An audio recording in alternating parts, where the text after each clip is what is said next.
And Are we on? Are we on? Are we starting? Yeah. Okay, Jules. Hello, hello. Hi. Okay, so after a momentary debate, we've made the decision that we today are going to talk about the idea that no one is coming to save you. No one. And we are talking about this idea because today there are a lot of people casting a vote for one side or the other. Today is Tuesday in this present moment. And some people choose to be with others thinking that they are going to save them. Well, it's the Variety idea, of reasons. Well, okay. We have certain, like there's so many things in our life that we choose because that's going to save us, or there's so many things that happen in our life where we blame others for things that happen to us. And I think where you're wanting to go is to a space where we are the ones that are going to save our own self. And what do we need? First of all, the question would be, what do I erroneously believe I need saving from? What do I need to be, what do I need to be saved from? The idea that I'm being enslaved? The idea that I'm being oppressed? The idea that my life is unfolding in a manner that I didn't create myself? Or the idea that I can't provide for myself, or the idea that I need someone to love me because I'm not loving myself enough. The idea that a job is going to save me. The idea that a situation is going to save me or make my life better versus everything coming from within. Well, and just energizing the idea of lack of self-love, lack of financial abundance, lack of freedom. So, Freedom. Right. Freedom. Freedom, right. So Freedom. So I guess, I'm okay. We're not going into the political arena because that's just riddled with potholes.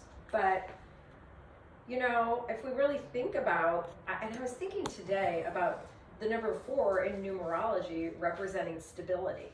It's foundational. And every 4 years, there's this hope again, right? That okay, well, if my guy wins, then my life's going to get better. I mean, someone ran on their whole campaign was hope. Hope, of course. And who doesn't want to click a button for hope? Mm-hmm. Right? So, but it continues to externalize my life experience. It puts my life in someone else's hands. And if, quote, my guy or girl doesn't get elected, then well, whatever, another 4 years of this, whatever. And I don't know, I just would like to create space for people to think about, what does this time bring up? Well, also too, because we are playing in this reality, and I don't watch TV a lot, but I've been in places in the last few days where the TV has been on. Okay. And just being aware of these political ads, and not talking about picking a side or anything, just really stepping back and stepping outside of, this is my person, my person is right, your person is wrong, and just watching these ads. So you'll see an ad for Susie, and Susie is the best thing since sliced bread, and her opponent, James, is the devil. And then literally the very next ad is James who is the best thing since sliced bread, and Susie is the devil. And it's like, okay, you guys are saying it's the same message. I'm good, the other person is bad. Right. Back to back. Right, which is hysterical. It's hysterical. And then we wonder why everybody's just kind of confused, right? And it's hard to extract yourself from that. We've talked about that before. But which ad is true? Exactly. Which well, ad is true? that's my point. I'm watching it, and I don't have I could care less. I Hat in the completely, race. I don't have a hat in the race. I've stepped out of it. So I'm watching it as just an observer, completely neutral, because I have no idea who Susie or James is. Thank God. And I'm just like, okay, well, so which is right and which is wrong? I have no way to know.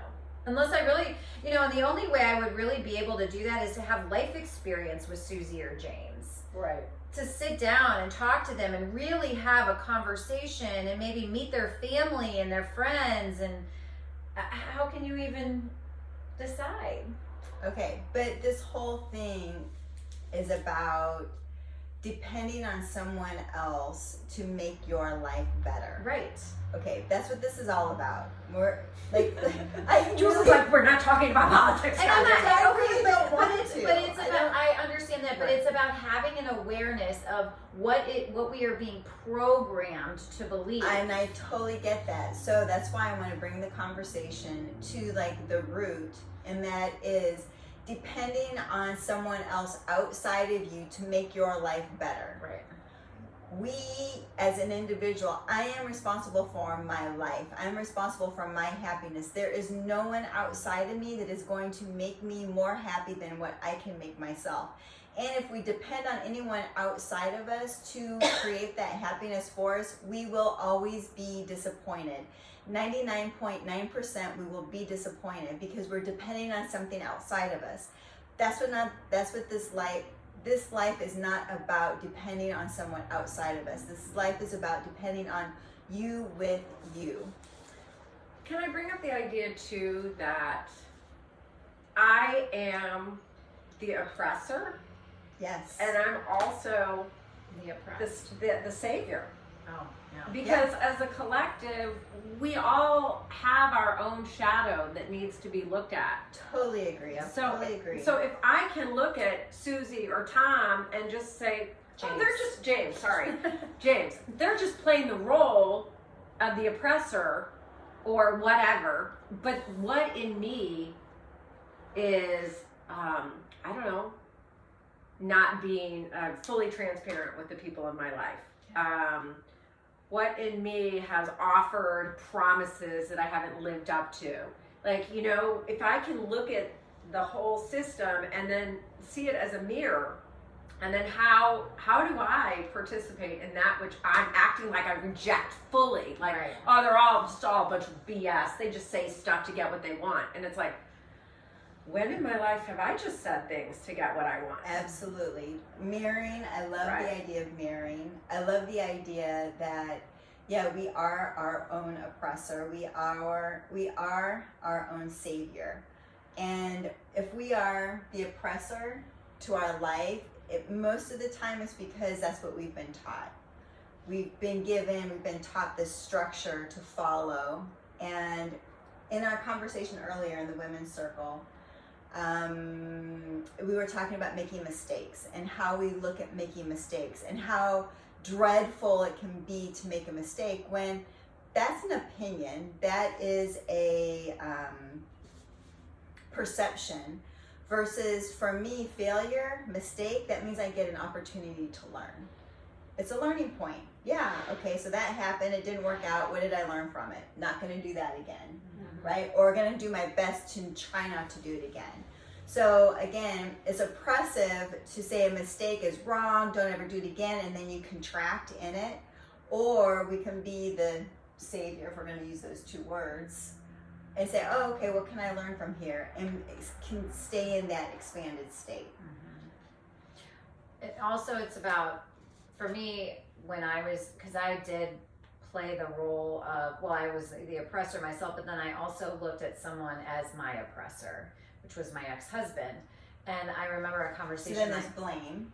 Totally. And I remember, and I had no power. Right. And so I want you to continue, but even the blaming is you oppressing your own self. Yes. Because you're not taking on your own power. Because I have no power. Right. Well, I and lost my power. I can relate to that. I didn't give it lose away my because you power. never trusted you had enough power to be in Exactly. charge of your own life. Yeah. So you glommed onto someone who had more power, but then it presented itself as control. Right. And then you were like, hold on a minute. Right.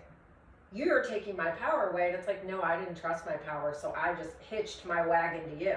Totally. And wonder why, my chin's banging up on the ground because I let someone else lead me. Because I didn't believe in my ability to lead myself. Exactly. And I had a conversation with him maybe about a year ago, and I mean, we've been divorced for a really long time. And so I've had a lot of time in between, being in that space of I was his victim. And I had when we talked about it, he was very apologetic, and he wanted to say he was sorry, which is fine and good, and I've forgiven him long ago in regard to anything that he did that hurt me, because there were many things that he did that hurt me, that felt like he was hurting me.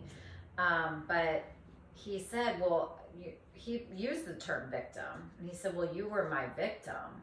And I said, no, I was a participant in that relationship. I chose to stay over and over and over again. And so I had to take personal accountability and responsibility for the choices that I made in that relationship. And I had to kind of come to terms with it and forgive myself for it. And I've really stepped outside of any kind of victimhood mentality, and I feel very powerful. And now there's never a time where he speaks down to me, challenges me, ever, because I will not allow it. One thing that I said, but I didn't realize I was saying it, was you and me, because I can relate to that, didn't feel like I had the ability to lead myself. And so to take that back to where we started this, as a collective, I think many of us have lost touch with our own personal power and recognition that we do have the ability to lead ourselves as individuals, but also as a collective. I mean, the idea that we've given this power to whatever, churches, governments, whatever you want it to be, hospitals, the doctors here, the people on top, they know better. They know better how to keep things running. It's because as a collective, I think we have forgotten that we do know how to lead and hold our own power. These are literally souls from the same energy from which we come in a body. That's it. I mean, there is no hierarchy for souls or energy or spirit. There's no hierarchy. So really nobody is in charge of us unless we give that power away. And that means I don't have to take responsibility.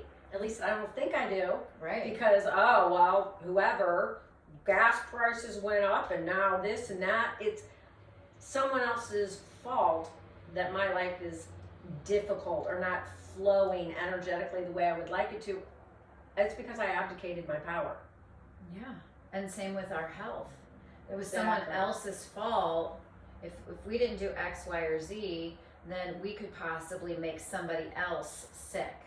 Which is, if you think about that concept, that's crazy. I know, right? It's crazy. Wait, say it again. So if we didn't do X, Y, or Z, right? Don't want to really say what X, Y, or Z is. Okay. So it's been suggested to do X, Y, and Z for your health. For someone to keep else's other people health. healthy. So if I don't do, take certain medications at for certain someone times, else's health. or if I don't, I was lost there for a moment. Yeah. So that because it doesn't didn't make make sense sense when you first said because it. it's not my response. Someone else's health is not my responsibility. Right. My health is my responsibility. But now it's like, well, I don't. Well, and I was thinking of this as related to that.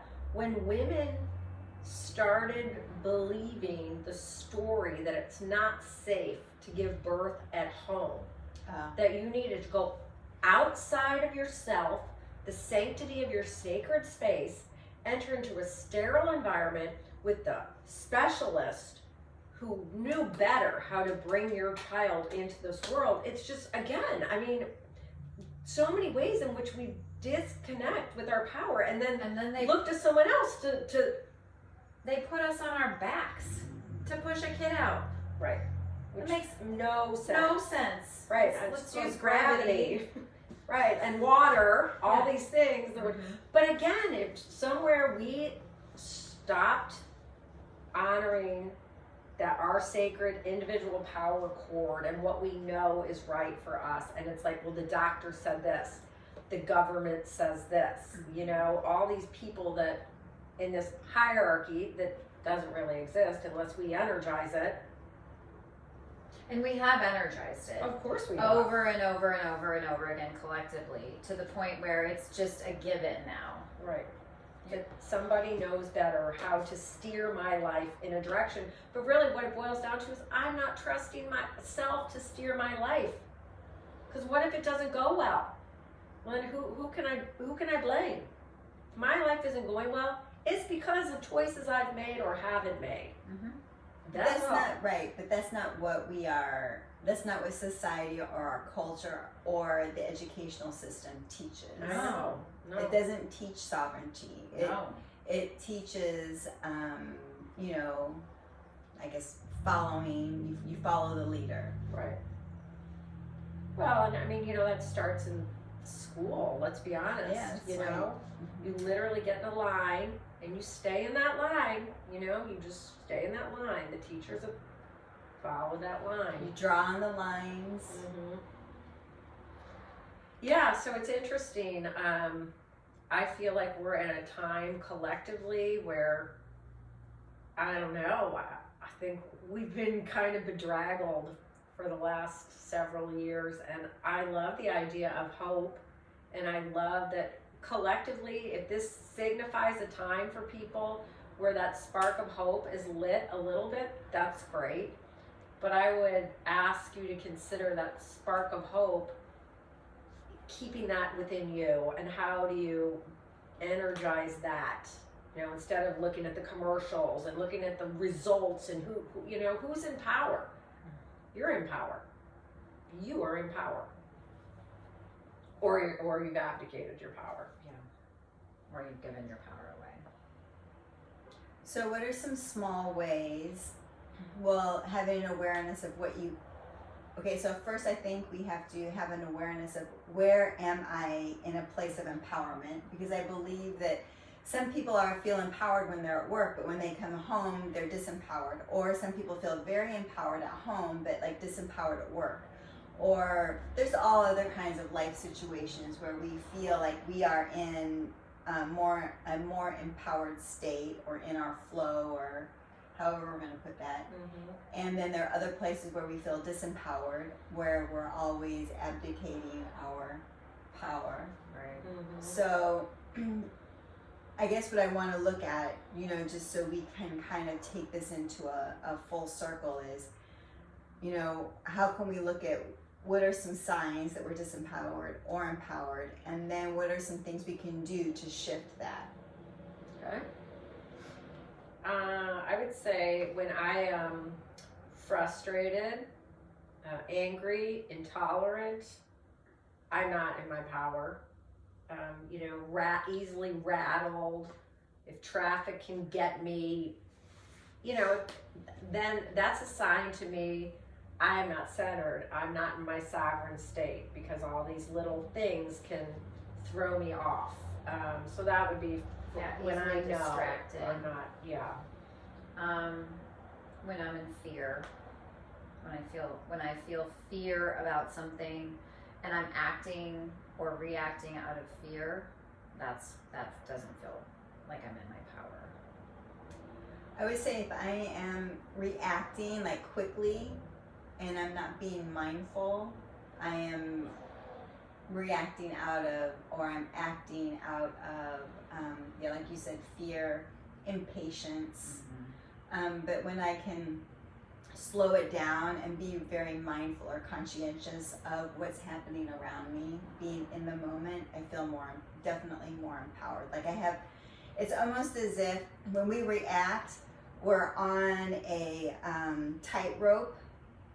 There's no space, right? And you can fall off easily.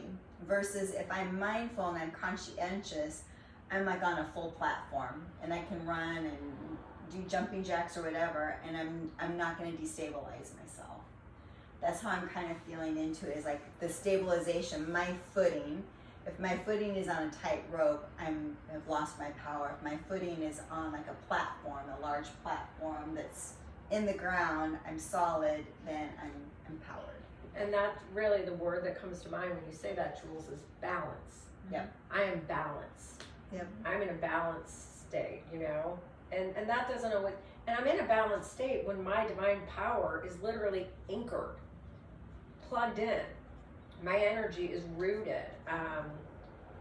And being balanced allows for the expression of all emotions. So there is a way to express frustration and disappointment and anger from a balanced place. So I think for a while I used to think that if, you know, when I was going to be whatever, more enlightened or whatever, that I wouldn't have these feelings of irritation. And I would almost chastise myself when I get irritated, like, you're not supposed to get irritated, you're supposed to rise above that.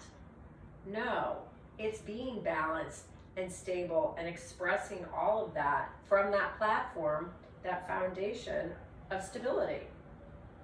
Because I think I thought, you know, when I arrived at an enlightenment, that I'd be all joyous and happy all the time and nothing would bother me. And that's not true. So Yeah, so true mastery is like being able to have all your tools and knowing which tool am I going to use to move through this situation. Because we're always going to, the outside world doesn't change when you feel so much light and energy within you. The outside world continues on its craze, but it's a matter of how well am I responding? How flexible am I? How well can I adapt? How well can I read the situation, be the observer, and mindfully, conscientiously respond? That's the mastery. Yeah, I would say everything around us is, everything existing is just unmanifested potential right there. And if I'm emanating a frequency of integrity and being intact, you know, with my energy, all that unmanifested potential, takes form and shape in situations that support that upliftment, you know? It's the trust. We just talked about that in the circle. It's the trust. It's stepping in with using action, stepping into something, trusting it, and then it is that potential just kind of comes right back. So then that's where we can, like, if we bring this full circle, then I want us to repeat what we just said, because then we can have, we're not depending on anything outside of us. We are completely dependent on our own self. Mm-hmm. We're independent of outside of us. And two people can be trying to do, okay, here's an example. Dear friend, we were looking at these airline tickets, and I just happened to stumble on a really great situation, and I screenshotted it and sent it to her. And the frenzy that she was like, we gotta do this really fast. I mean, these are gonna go super fast. And I just started feeling, and I was like, I'm doing a 10 o'clock, I'll look at this later today. And then my phone rings. She was in a meeting, then my phone rings. She's like, I stepped out of the meeting because this is so important. And she's like, I can't get it to work. I can't get it to click. I'm clicking on it and it won't click. And I'm like, hold on. I'm like, click. I'm like, it's working for me. And she's like, how are we on the exact same site? It's working for you and it's not working for me. And I'm like, because the energy that you're emanating right now is disharmonious and chaotic. And so her device wasn't cooperating, the server, all of it. And I was like, it's working just fine. And it's not because, you know, I'm higher and she's lower than me, but what was coming from my energetic field was creating a harmonious outcome. The buttons worked, everything lined up, and then she couldn't do that because she was emanating more chaos and fear. Like, all of a sudden, these are all going to be gone. Oh, they're all going to be gone. We're not going to get any. And I was like, oh my God.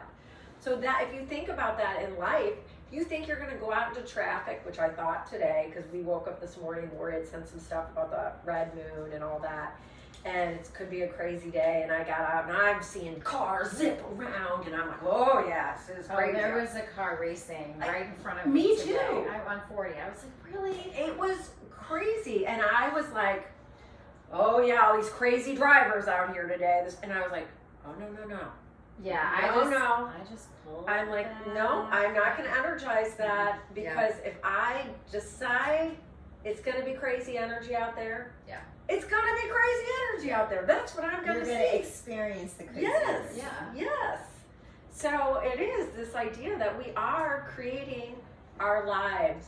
We are creating our futures with every single thought, every single breath, every single step.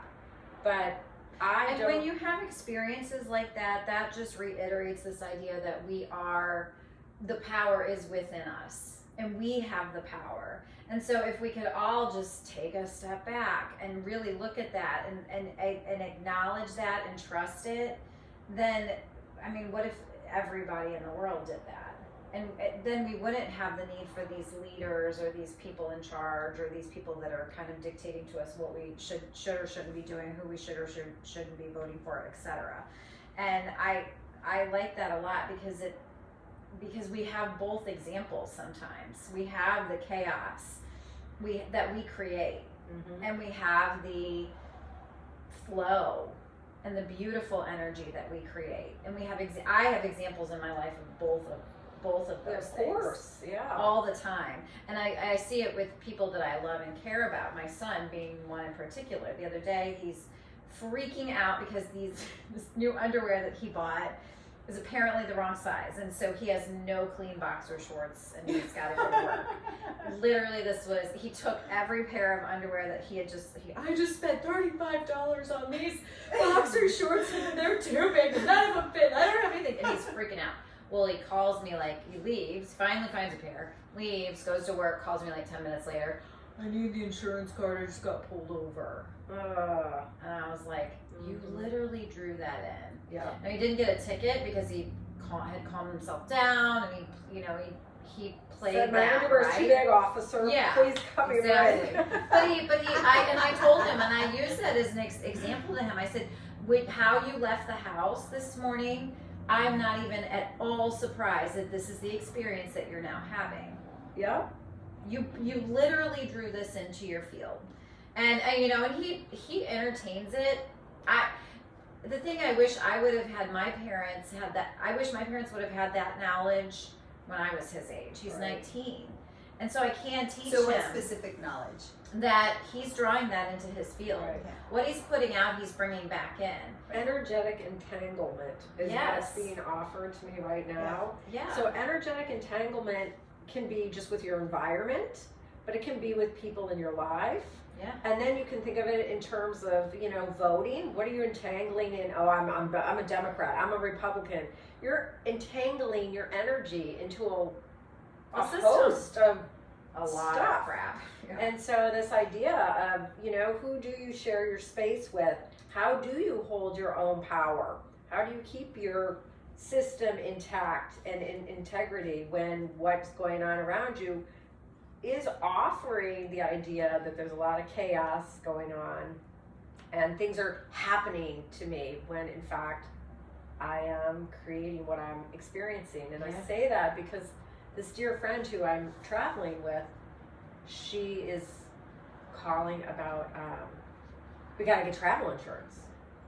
Yeah, it's $1,700 we need travel insurance. I'm like, I'm not energizing fear. Why would I need travel insurance? If something happened to the trip, I get my money back from the airline.